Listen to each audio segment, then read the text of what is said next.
Olá, meus irmãos, estamos aqui com o nosso estudo básico do Espiritismo, volume 2.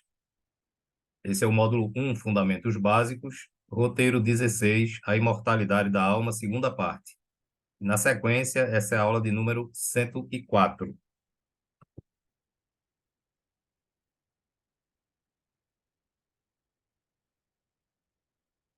Alternativas da vida futura. Bom, na aula passada, nós falamos, esse tema é sobre a imortalidade da alma. E na aula passada, nós falamos sobre as é, cinco alternativas que Allan Kardec sugere no livro Obras Póstumas sobre a visão futura do homem, não é? Ou seja, sobre a vida após a morte. Então, nós vimos, não é? A primeira alternativa que Kardec fala é sobre a doutrina dos materialistas, que são aquelas pessoas chamadas de nihilistas, porque não creem absolutamente em nada, né? Então, para eles, o que existe é essa vida, nós fomos criados frutos do acaso, né? Por um, entre aspas, acidente biológico, digamos assim, e por uma ação fortuita da natureza, e chegamos até esse estágio, né? Mas a vida é só essa. Então, quando a gente morre, nada sobrevive ao corpo, nem sobreexiste, tá certo? E aí, o que importa é você viver bem materialmente. Então, nós vimos o quão perigoso é essa doutrina, porque é aquela história, se você, para que você ser bom, qual a necessidade que você tem de ser bom, se quando morrer acaba tudo, não é? Se deixa, tudo deixa de existir. Então, essa doutrina, ela traz esse perigo, porque as pessoas que creem realmente nisso, elas, se- é, é, ju- na visão delas, elas não têm o que perder, não é? Então, essas são pessoas que fazem de tudo para conseguir as conquistas materiais, os bens materiais, o sucesso financeiro, profissional, enfim. Então, a gente vê quanto perniciosa é essa crença dos materialistas. Graças a Deus que não são muitas pessoas, não é? Graças a Deus. Mas é uma doutrina muito perniciosa. Inclusive, essas pessoas que são materialistas ou nihilistas, como se diz, é dentro dessa doutrina que a gente encontra um maior índice de suicídio.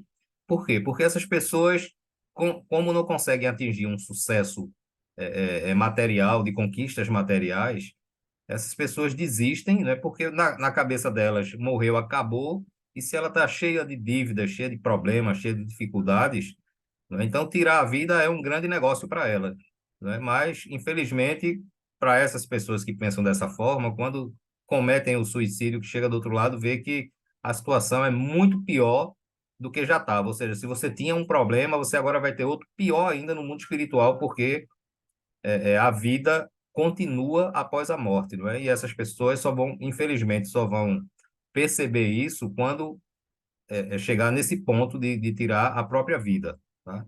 Então, não é negócio você pensar em suicídio, você ser um materialista e pensar em suicídio, e se iludindo de que a vida acaba com esse corpo físico, não é? Porque ela não acaba. O corpo físico morre, de qualquer jeito, o corpo físico vai, a vida biológica vai se extinguir, mas a nossa essência, a nossa individualidade, o nosso espírito, ele é infinito, né? Ele perdura, ele não tem fim, tá certo? Então, vimos também a segunda alternativa, que é a doutrina panteísta. E a doutrina panteísta, ela não é muito diferente da materialista, não.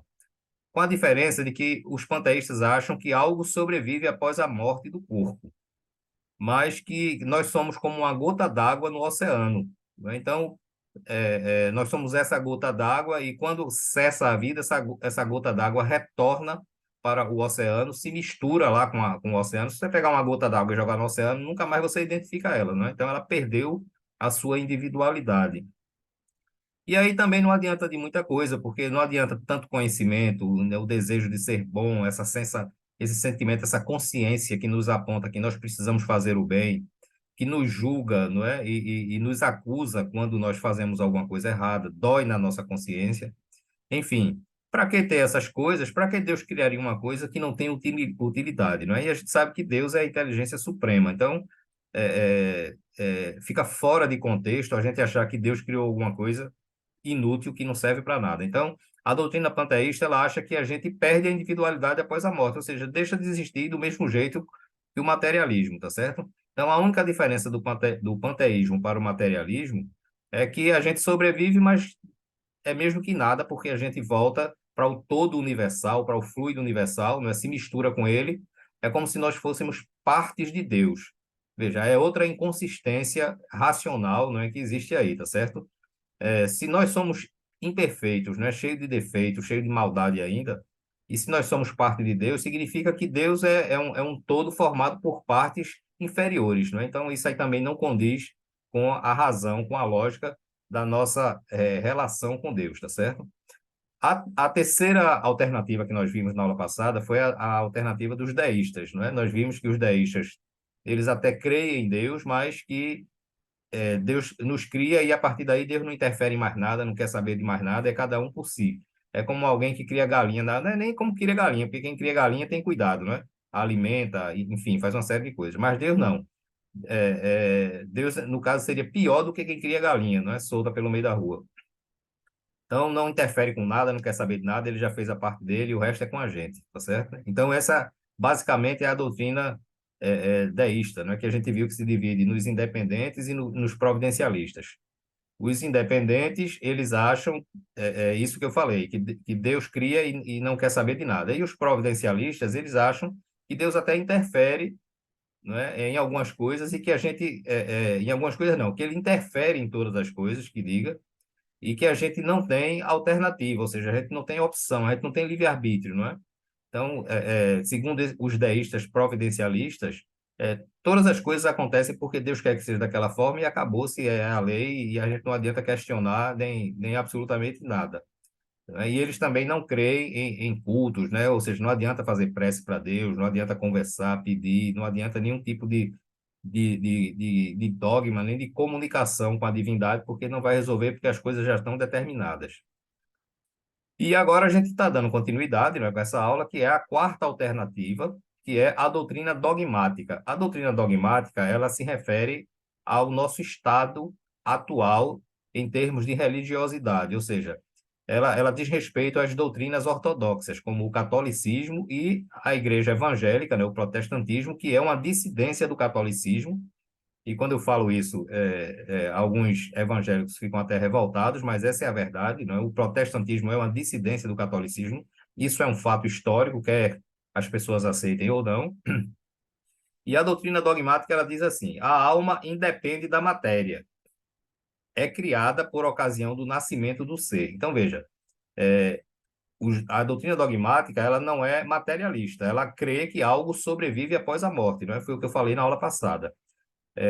Todos os católicos evangélicos, né, eu me refiro a essas duas religiões porque aqui no Brasil são as que predominam, eles são espiritualistas. Eu até falei que tem muitas pessoas que seguem essas religiões e nem sabem que são espiritualistas, porque elas confundem espiritualismo com espiritismo, e são coisas diferentes, não é? Por isso que Kardec criou o termo espírita, né, e espiritismo para diferenciar de espiritualismo.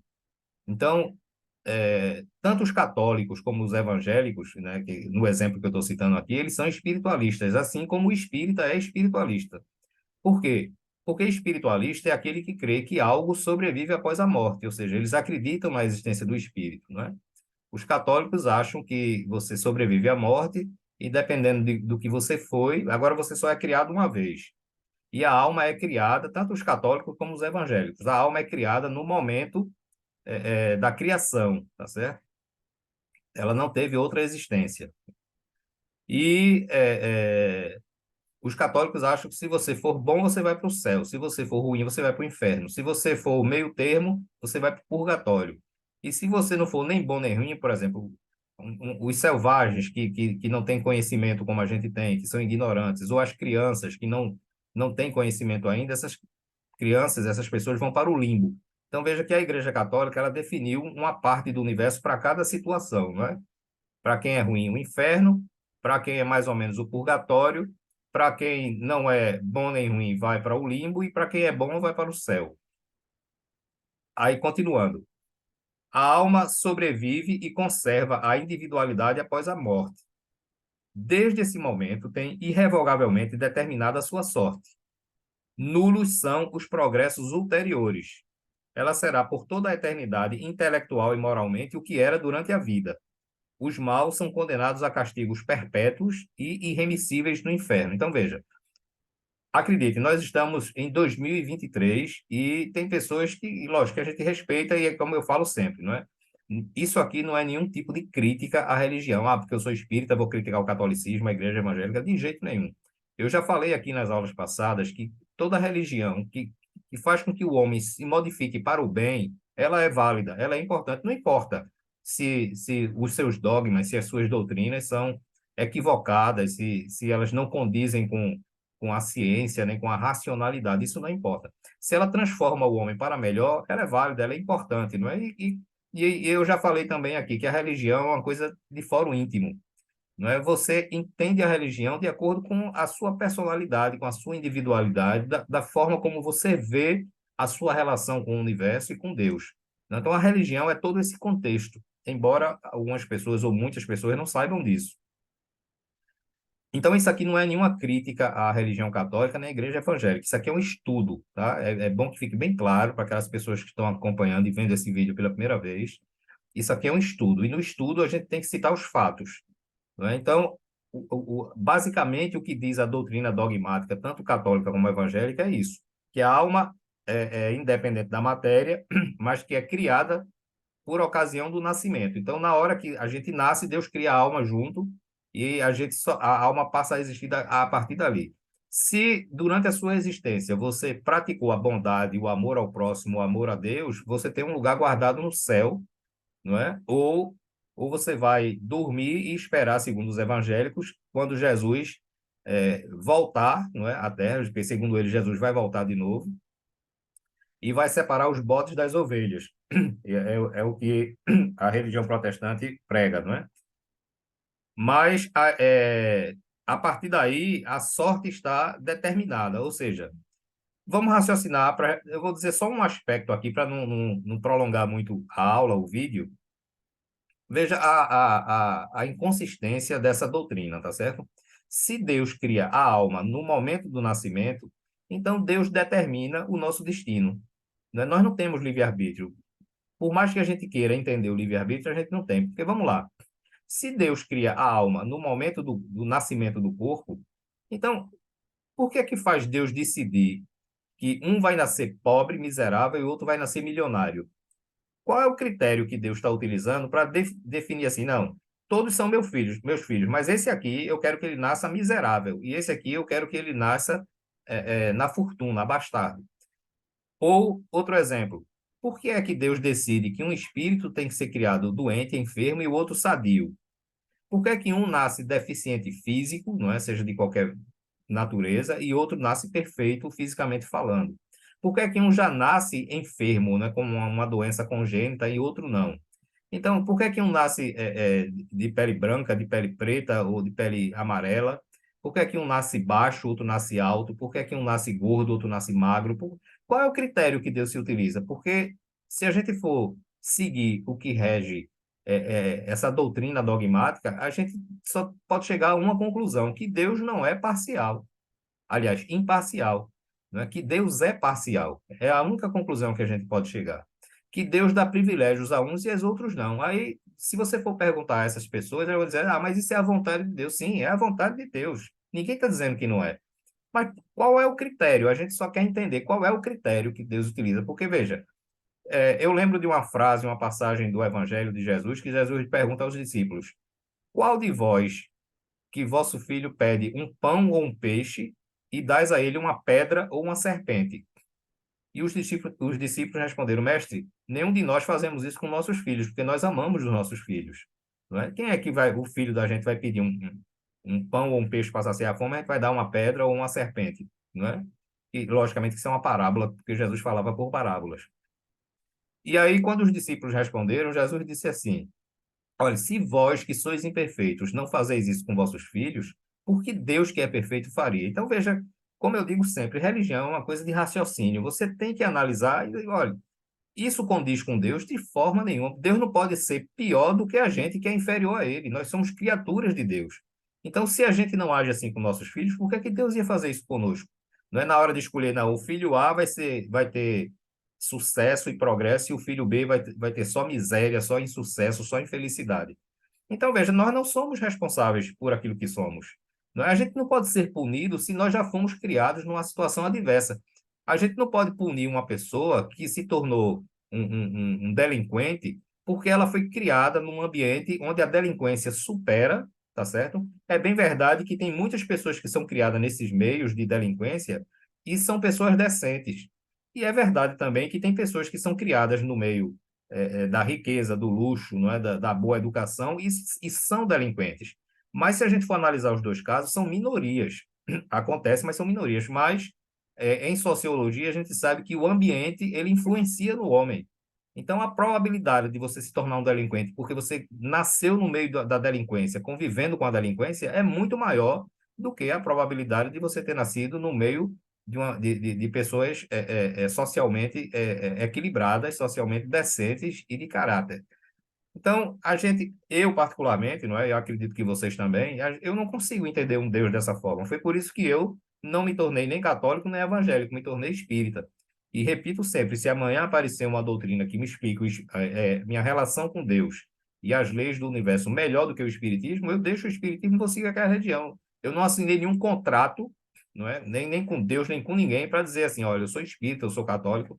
Não, eu vou seguir aquilo que a minha razão diz que é o correto.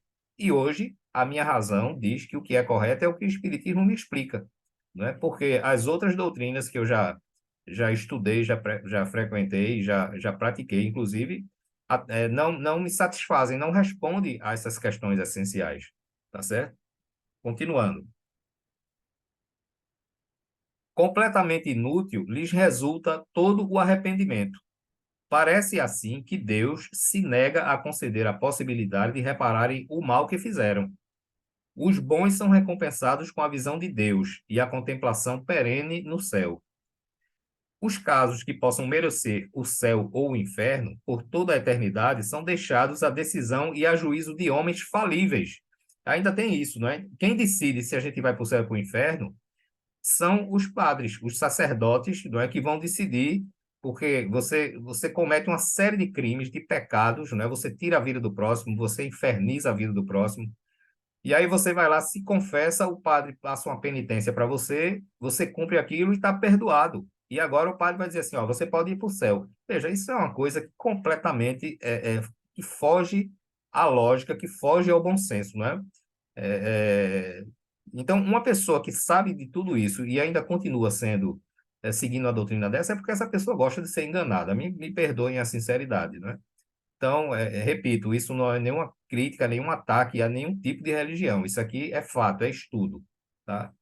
Então, quem vai julgar isso é a quantidade de preces que você vai receber. Então, por exemplo, você pintou barbaridade na sua existência, mas se você é uma pessoa que recebe uma quantidade de preces muito grande, você pode ir para um lugar bom. Homens falíveis que podem absorver ou condenar, não é aquilo que eu falei, está a cargo dos padres, dos sacerdotes, né? Se Deus julga, observação, se Deus julga em última instância, qual o valor da decisão proferida pelos homens, uma vez que ela pode ser infirmada? E aí é o seguinte, né? É como se fosse um tribunal. O Deus é o juiz e os padres, os sacerdotes, né? Os pastores, eles são o júri, né? Então, se eles absorverem, Deus ainda pode dizer assim, não, não vai ser absorvido, não, vai ser punido, né? Ou se eles condenarem, Deus pode dizer, não, eu vou absorver. Então, veja que a coisa é completamente confusa. Separação definitiva dos condenados e dos eleitos. Então, você está no meio da sua família e você é uma pessoa má, você vai ser separado dos bens dos integrantes da sua família por toda a eternidade, não tem mais jeito, tá certo? Inutilidade dos socorros morais e das consolações para os condenados. Criação dos anjos ou almas privilegiadas, isentas de todo o trabalho para chegar à perfeição. Então, veja, o que eu estou lendo aqui é o que a doutrina dogmática ela se baseia, não é? Ela passa isso para os seus seguidores.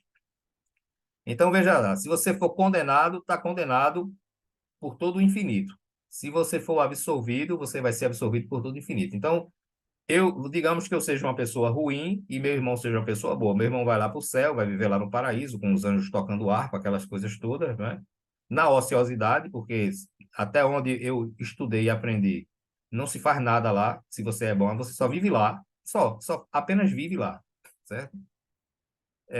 E eu estou aqui no inferno, tá certo? Meu irmão está lá me vendo sofrer e tal, não pode fazer absolutamente nada, porque eu vou ser condenado a um castigo que é eterno, ou seja, eu vou continuar sofrendo, sendo queimado, sendo cutucado pelo demônio, né? Pelos espíritos maus que estão ali, vou sofrer, vou apanhar, e isso vai ser por toda a eternidade. Veja como é que um pai, não é que Deus sendo pai, vai dar uma punição tão severa dessa para um filho. Né? É outra coisa absurda que a gente, sinceramente, a gente discorda por completo, tá? Não é essa a visão, a ideia que eu tenho de Deus. E na criação, não é porque, segundo a doutrina dogmática, que tanto dos católicos como dos evangélicos, Deus criou os anjos, que são perfeitos, tá certo? Criou o ser humano, que é a sua imagem e semelhança, mas não são perfeitos, e criou os seres inferiores, como o vegetal, o animal e o mineral. Os seres inferiores continuarão sendo sempre inferiores, não têm direito a absolutamente nada a não ser servir ao homem. Os anjos, por sua vez, são perfeitos, mas não são os filhos prediletos de Deus, porque não foram criados à imagem e semelhança de Deus. E os homens que são imperfeitos, que fazem tanta maldade, é que são criados à imagem e semelhança de Deus, são os privilegiados de Deus. Veja que coisa fora de lógica, de raciocínio, tá? Então, é por isso que, segundo a própria doutrina dogmática, Lúcifer se rebelou, porque Lúcifer foi criado um anjo perfeito, era o preferido de Deus, digamos, era o número um, não é que Lúcifer é o portador da luz, inclusive a tradução do nome Lúcifer é essa, portador da luz. E aí Lúcifer disse, olha, se a gente é perfeito, não é? A gente não faz maldade, a gente não faz nada, a gente só foi criado para ser serviçal de Deus, na verdade, tudo é filho de Deus, tudo é obra de Deus. Por que é que Deus tem esse privilégio com os humanos que são tão ruins, tão maus, tão imperfeitos e a gente não? Né? Veja, eu também me rebelaria. Eu não vou mentir. Se eu fosse um filho, eu podia não fazer o que dizem que Lúcifer fez, que a gente nem sabe se isso é verdade, né? E a gente sabe no Espiritismo que isso não é verdade. Lá na frente, nas próximas aulas, eu vou contar de onde surgiu essa ideia de que um anjo se rebelou contra Deus, tá? Isso lá na frente a gente vai falar. Eu não vou entrar agora porque o vídeo já está ficando grande. Mas se isso fosse verdade, eu não tiro a razão de Lúcifer de ter se rebelado, não. Porque, peraí, se meu pai não gosta de mim, gosta do meu irmão, eu não vou fazer ali. No mínimo, eu ia me embora de casa. Eu não ia ficar ali. Né? Eu não tenho respeito, não tenho o amor que o meu irmão tem. E eu também sou filho do meu pai do mesmo jeito que ele. Então, veja que isso daí é uma coisa realmente difícil de a gente entender logicamente. Continuando. Apesar de serem privilegiados, os homens que são imperfeitos é que são feitos à imagem e semelhança do Senhor. Os anjos são apenas serviçais de Deus, é aquilo que eu acabei de falar, né? Os seres inferiores jamais passarão disso, serão eternamente destinados a servirem os humanos. Onde está a justiça em tudo isso? Não é? Então, na doutrina espírita, a gente entende que todos somos criados iguais, simples e ignorantes. Então, o princípio espiritual, não é o espírito ainda, o princípio espiritual, ele vai transitando no reino mineral, no reino vegetal, no reino animal, vai evoluindo até se tornar espírito e começa a encarnar na raça, nos seres hominais, nos seres humanos. Se a gente pensar dessa forma, a gente vê que agora sim, isso é a justiça de um pai, ou seja, Deus cria todo mundo igual, com as mesmas oportunidades de evoluírem. E aí alguém pode dizer assim, mas peraí, isso não é meio fantasioso a gente ter passado pelo mineral, pelo. Eu vou dar só um pequeno exemplo aqui, porque a gente vai falar disso com mais calma, com mais detalhe nas próximas aulas, tá? Lá na frente. Vai demorar um pouquinho ainda, porque o programa é extenso. Me diga uma coisa, me respondam vocês. Alguém aqui mentalmente controla o batimento cardíaco? Eu não controlo. Eu não fico me preocupando que eu tenho que mandar meu coração bater, porque se ele parar, eu morro. Eu não consigo mentalmente controlar a circulação sanguínea. Eu não controlo mentalmente o sistema imunológico do meu organismo. Eu não digo, ó, tem bactérias, tem germes invadindo, não é? Tem seres invadindo, porque o nosso sistema imunológico é invadido 24 horas do dia. E o sistema imunológico está lá combatendo, não é? Para que a gente não, que esses seres não proliferem no nosso organismo, senão a gente pode perecer. Perdão. Mas se eu disser a vocês que é o nosso espírito que controla isso tudo, mas não passa pela nossa consciência, E como foi que o espírito aprendeu isso? O espírito aprendeu isso desde a época que ele foi criado, o princípio espiritual transitando no reino mineral, no reino vegetal e no reino animal, a controlar todas essas funções biológicas, e isso ficou no automatismo. O nome disso é automatismo. O nosso espírito controla, mas não há a necessidade de a gente pensar nisso. Já virou automatismo. Eu vou dar um outro exemplo, veja. Se eu estiver aqui falando com vocês e alguém encostasse uma brasa de cigarro no meu braço, eu não estou nem vendo. Qual era o que é que eu ia fazer automaticamente? Eu ia puxar o braço. Não é um reflexo condicionado que se chama isso em biologia? Esse reflexo condicionado, veja, eu primeiro puxo, eu afasto o meu braço daquela coisa que está me agredindo, me ferindo, e depois é que a mensagem chega no meu cérebro. Depois é que eu entendo, eita, foi uma brasa de cigarro, foi uma brasa, foi algo que me queimou, né? Por quê? Porque o meu espírito, ele já tem incorporado dentro dele conhecimento e experiências suficientes para saber que quando tem algo ameaçando a segurança, não é, da organização biológica, ele tem que reagir. Então, é por isso que se chama reflexo condicionado. Um reflexo condicionado, se a gente for estudar isso em ciência, em biologia, vai dizer, não, é uma questão muscular dos nervos somente, mas não é. É o espírito que controla isso, só que não passa pelo nosso cérebro.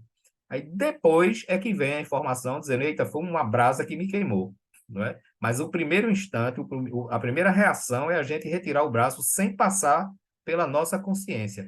Então, todas essas experiências é o nosso espírito que controla, embora a gente não tenha consciência disso, porque está incorporado na nossa individualidade, no todo espiritual que nós somos. Tá? Então, isso é um processo evolutivo. Então, nada do que nós fazemos hoje inconscientemente para controlar a nossa vida, ela passa pela nossa consciência, não é? A não ser necessidade básica. Você tem que se alimentar para você poder viver, você tem que beber água, você tem que manter o seu corpo saudável, isso aí você sabe. Você tem que respirar oxigênio para você viver. Então, essas coisas você sabe, mas você não controla, não é? Eu não estou aqui controlando a minha respiração. Isso é automático, não é? Se eu quiser, eu controlo. Tem coisas que eu posso controlar, mas, por exemplo, o sistema imunológico, como eu falei, os batimentos cardíacos, a circulação sanguínea, enfim, tantas outras coisas que existem, que funcionam perfeitamente 24 horas do dia no nosso organismo e a gente não controla isso com o nosso cérebro, tá? Então, veja que isso vem de aprendizagens, né, em outras faixas evolutivas, né, nos seres inferiores. Então, tudo isso mostra que Deus é bom e justo. Ele dá as mesmas condições. Deus ama todos os filhos. Para mim, é muito mais racional entender que Deus cria todo mundo igual, o princípio espiritual que vai evoluindo do mineral, do vegetal, do animal até chegar no homem, e até se tornar um anjo, entre aspas, né? Porque quando a gente atingir a condição de espírito puro, a gente se torna, entre aspas, anjos, né? Mas continua trabalhando. Então, veja que não há privilégios. Todos são amados, todos são privilegiados, todos têm a mesma sorte. E os seres inferiores não vão continuar sendo seres inferiores, porque os princípios espirituais vão evoluindo até chegar no homem, ou seja, todo mundo tem o mesmo carinho, a mesma atenção de um verdadeiro pai. Então, é por isso que eu digo, eu me tornei espírita, porque o espiritismo me explica melhor a minha relação com Deus. É assim que eu vejo Deus. Um Deus pai, um Deus bom e um Deus justo. Não um Deus que dá privilégios a uns e não dá benefícios a outros, tá certo? Então, com isso, a gente encerra essa segunda parte dessa aula, tá? Espero que vocês tenham gostado. Qualquer dúvida que vocês tiverem, né, ou sugestões ou crítica, né, algum erro que a gente tenha falado aqui doutrinário, qualquer coisa, nós estamos abertos a qualquer diálogo, tá certo? É só entrar em contato com a gente por esse e-mail aqui. E se também que quiser dar uma visitada lá no nosso blog, que a gente está sempre postando alguns artigos interessantes, vocês são bem-vindos. Então, um bom fim de semana para todos, que a paz do Senhor permaneça em nossos corações.